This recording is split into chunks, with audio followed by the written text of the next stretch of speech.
जय माँ इंद्राक्षी, जय अम्बे। इंद्राक्षी धाम में दर्शकों आप सभी का हम हार्दिक स्वागत करते हैं। आज के दिन जिन जातकों का जन्म दिवस है, मैरिज एनिवर्सरी है, उन सभी को हमारी तरफ से बहुत बहुत शुभकामनाएं। 31 जुलाई को शुक्र कर्क राशि से निकल करके सिंह राशि में जा रहे हैं। चंद्र से निकलेंगे, चंद्र की राशि से निकलेंगे और सूर्य की राशि में प्रवेश करेंगे। हालांकि बहुत लंबे समय के लिए शुक्र का ये परिवर्तन नहीं है, मात्र 24-25 दिन का ये परिवर्तन है, लेकिन शुक्र हमारे जीवन में बहुत अहम भूमिका रखते हैं। इसलिए हम सबको शुक्र से संबंधित उपाय करने चाहिए। दाम्पत्य जीवन के ऊपर शुक्र का असर रहता है। पति पत्नी का प्रेम, जिसे दाम्पत्य जीवन कहते हैं, उसके ऊपर शुक्र का अपना आधिपत्य है। और आज मनमुटाव की स्थिति, बहुत सारी ऐसी चीज़ें आम देखने को मिलती है।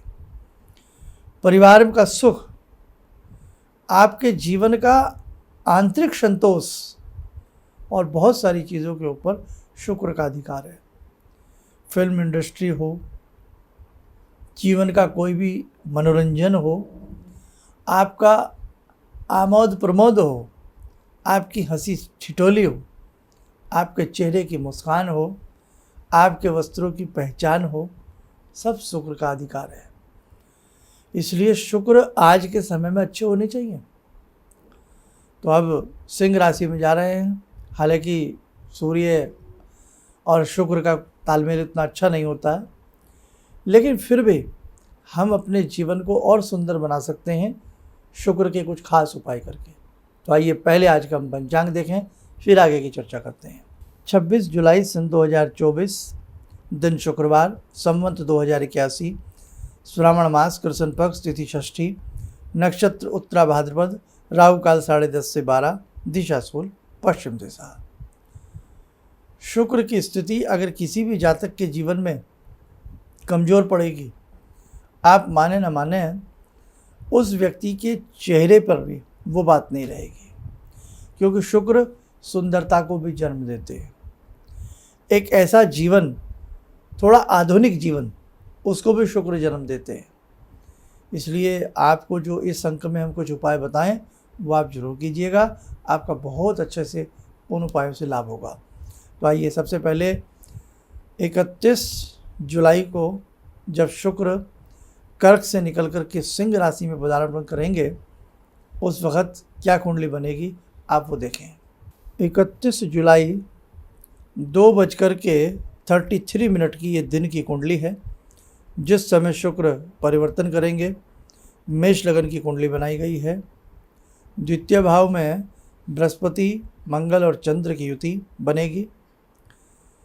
चतुर्थ में सूर्य कर्क के, और पंचम में शुक्र और बुध का कॉम्बिनेशन। बहुत ही सुंदर ये जोड़ी है शुक्र की और बुध की। छठे भाव में केतु, एकादश में शनि सब राशि के, और द्वादश में राहु मीन राशि के। सबसे बड़ी खुशी की बात, शुक्र भले ही सिंह में जा रहे हों, लेकिन शुक्र का और बुध का आपस में जो गठजोड़ कह लें, कॉम्बिनेशन कह लें, ये एक बहुत अच्छी बात है।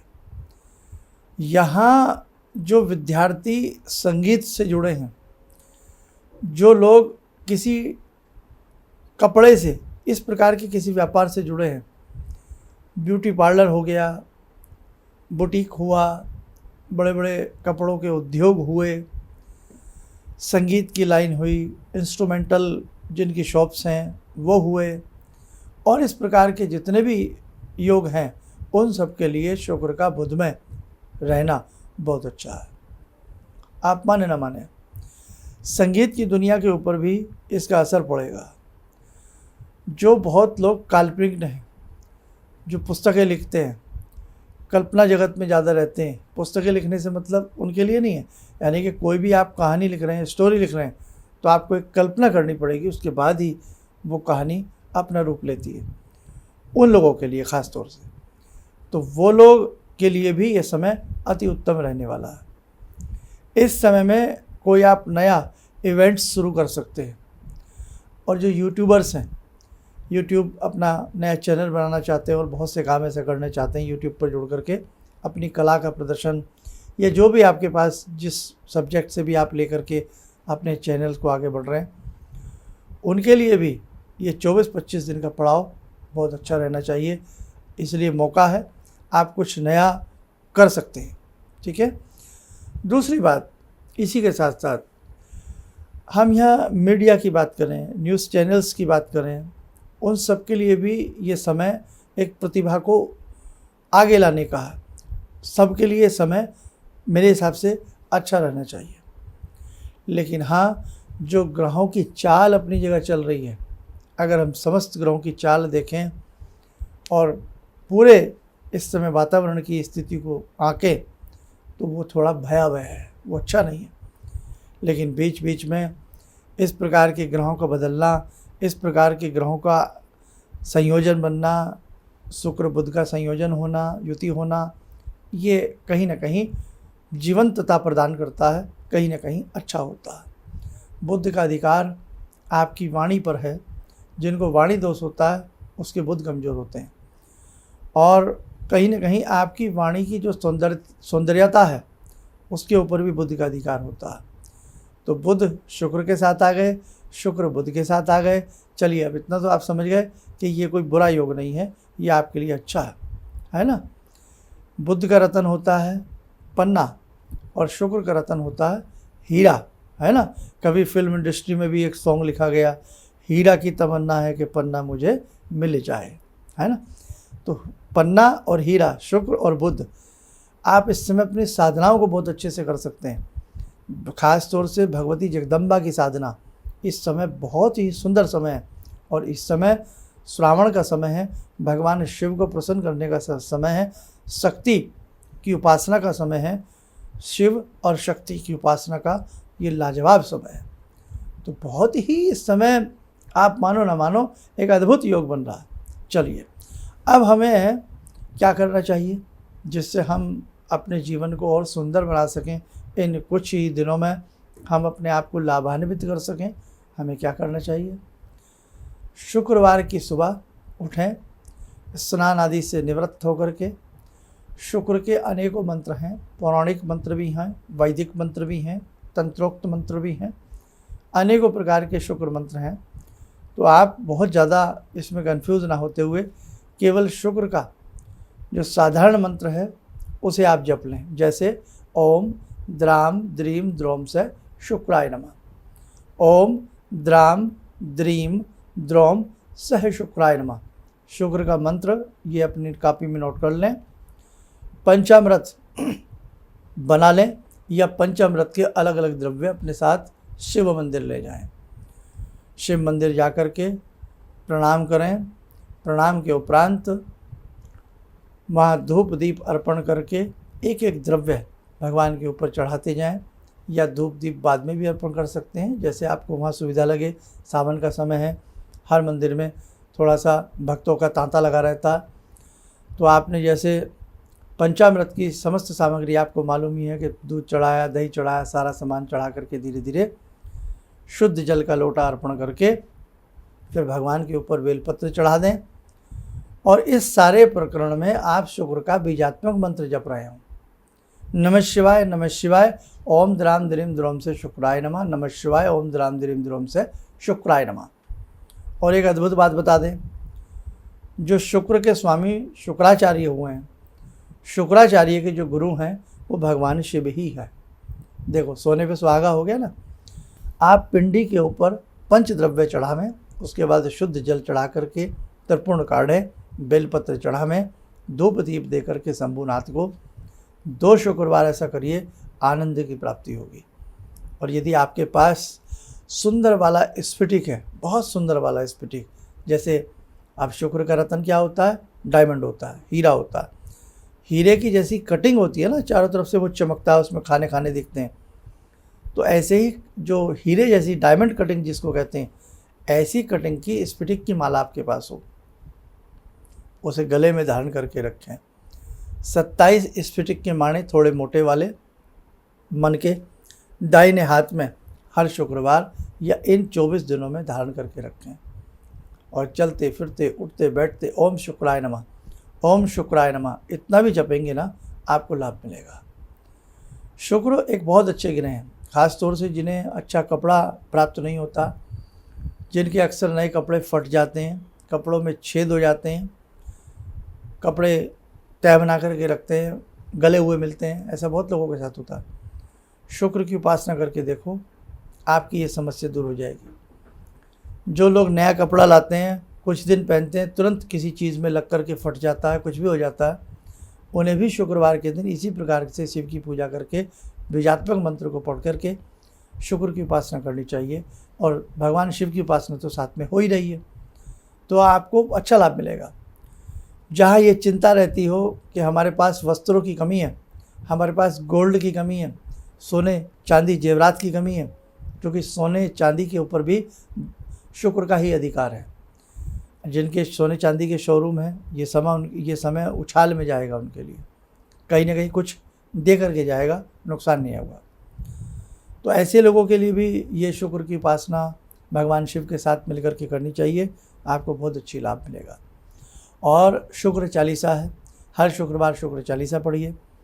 श्वेत रंग के कपड़े शुक्रवार के दिन, या गोल्डन वाले कपड़े, किनारी वाले कपड़े, जिनकी गोल्डन किनारी हो वो पहने। शुक्र के दिन थोड़ा बहुत गोल्ड जरूर धारण करना चाहिए। शुक्रवार के दिन चांदी भी पहननी चाहिए। इसलिए हमारे शास्त्रों में महिलाएं पाजेब, नुपुर, झांझर आदि का प्रयोग करती रही हैं, क्योंकि कहीं ना कहीं इन धातुओं का प्रभाव हमारे ग्रहों पर भी आता है, और जब ग्रहों पर आता है तो ग्रह बलिष्ठ बनते हैं। इसी के साथ साथ आयुर्वेद की दृष्टि से भी, जैसे कानों में कुंडल पहनना, तो वो भी आयुर्वेद की दृष्टि से भी बड़ा हितकारी होता है। बहुत सारी चीज़ें हैं, सब्जेक्ट थोड़ा चेंज हो जाएगा। तो कहने का भाव कि उस दिन शुक्रवार के दिन खास तौर से हम सोना चांदी जो भी हमारे पास है थोड़ा बहुत जरूर पहनने का आप लोग प्रयास किया करें, और मन ही मन ऐ जप अजप ओम शुक्राय नमः, ओम शुक्राय नमः जब भी याद आ जाए दिन में 10, 20, 50, 108 टाइम, जितना भी आप ज़रूर इसको जपा करें, आपके शुक्र अच्छे होंगे। शुक्रवार के दिन वैसे भी शिवलिंग पर दही चढ़ाना बहुत अच्छा होता है, और आप पंचामृत चढ़ा रहे हैं तो और भी अच्छी बात है। शुक्रवार के दिन अपने भोजन में दही का प्रयोग करना, खुशबू वाले सामान का प्रयोग करना, लाइक गुलकंद है, खुशबू वाली सौंफ है, इस प्रकार का प्रयोग करना भी अच्छा रहता है।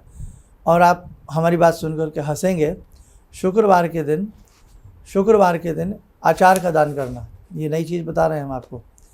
अचार, मुरब्बा, इस प्रकार की चीज़ों का दान करना, मीठी सुगंधित सुपारी, इनका दान करना भी बहुत अच्छा रहता है।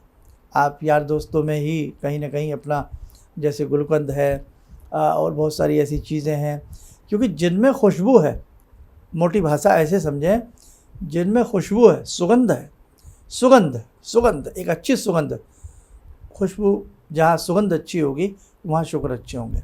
और आज एक और हमारे विद्यार्थी एक बात को लिख लें कि जिस घर में स्मेल ज़्यादा आती होगी, जिस घर में बदबू आती होगी, आप अंदर गए और मन करता हो बाहर निकलो, नाक पर हाथ रखो, उस घर का शुक्र अच्छा नहीं है, उस घर के मुखिया का शुक्र कदापि अच्छा नहीं होगा।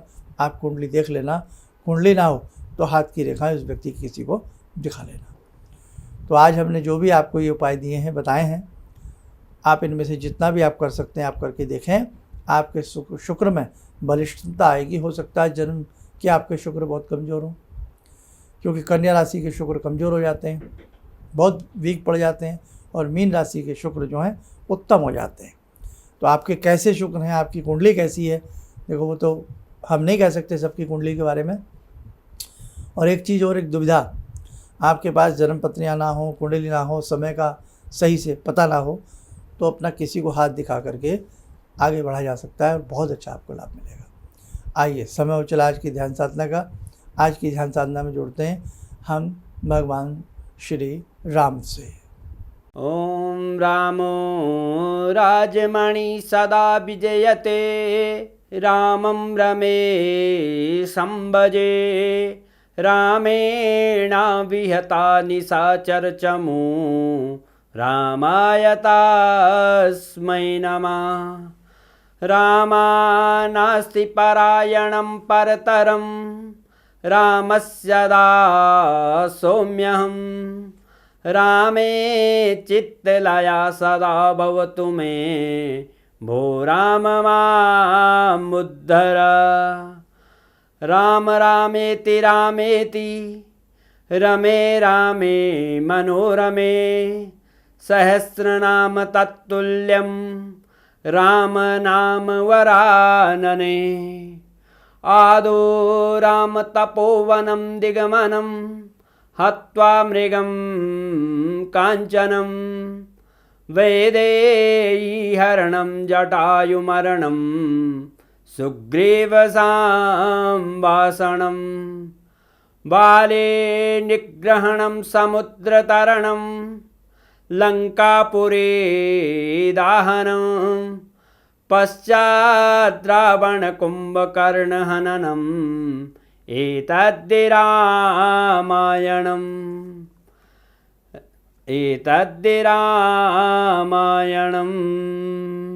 कवच बना लें, भगवान श्री राम का शुभ आशीष हम सबके ऊपर बरस रहा है।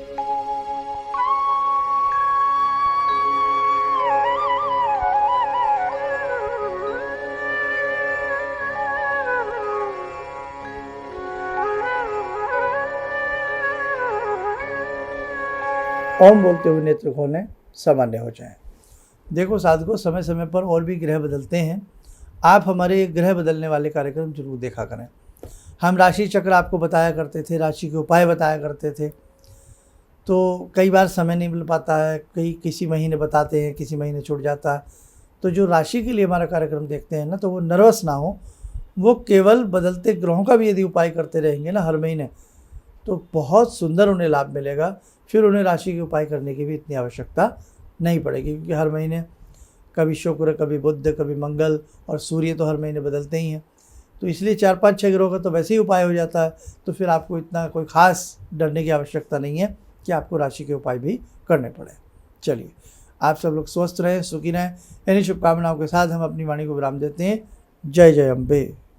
जिंदगी के इस प्रवाह में तमाम लोग डिप्रेशन के इस हालात से गुजर रहे हैं। सफलता असफलता अपनी जगह की बात है, लेकिन पता नहीं कितने सारे लोगों को इन्होंने डिप्रेशन से उबारा है, नया मोटिवेशन दिया है काम का।